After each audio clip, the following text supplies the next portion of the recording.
was your last gig? We had a couple days off. It was Winston-Salem, North Carolina, on 14th.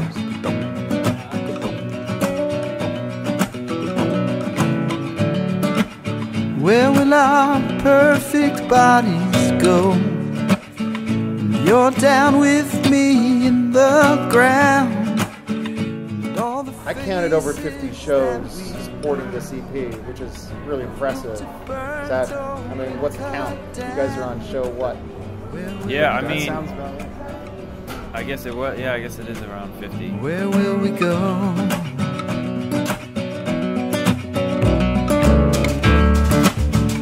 When our youthful colors I'll stop to think about it.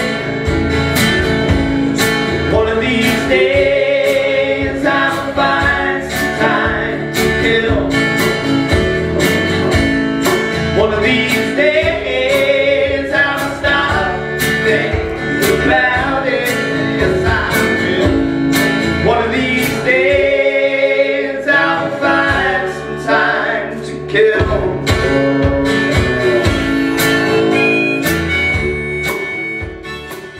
How did you pick the songs? I mean, what is it about a song from the past that you think needs to be kept current or made current?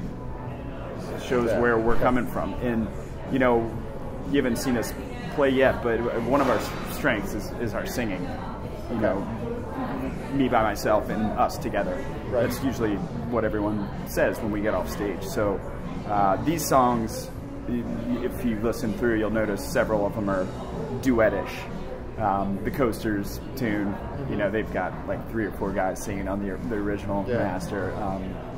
Clay Pigeons, which is more of is the only Americana song on the album.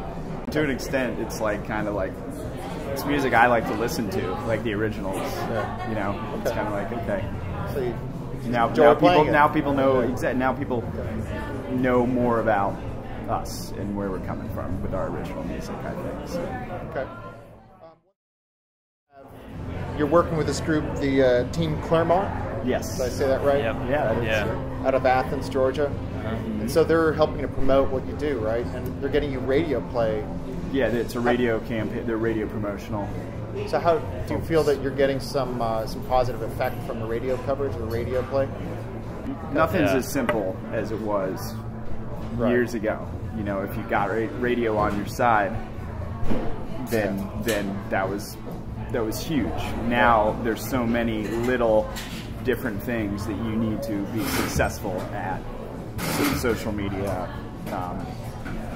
You just got to get your music in a lot more places than just radio. So it definitely helps, but it's a smaller piece. It's a good point. Before it was some guy walked in a garage and said, "I'm going to make you famous, and your music's on the radio." Now we have to do radio. We have to do iTunes. We've got to do Spotify. I'm forgetting a bunch. We've got to do Pandora. Right. We have to do everything. And we've there's got like a new deli Facebook. radio. You know, Facebook. It's a well-written history on your website. But what struck me is you talk actually, Ben, about your focus on your voice, how you've been bringing your voice along, and there are references to you sounding like a David Bowie, sounding like a young Tom Waits. You know, some interesting Cat Stevens. There are these interesting parallels people are drawing, and you guys sing harmony well too. So, I mean, what is it about the voice? Did you really focus so much? Did you study your voice? Did you go to the tool shed with it? I mean, in hindsight, yes, but at the time I didn't know that's what I was doing. But when I started, my dad's a singer, my sister's a singer as well. And then, when I moved to New York in 2004, after living in Austin, Texas, I made the decision to go from being a drummer, like sideman, to being a frontman and start singing.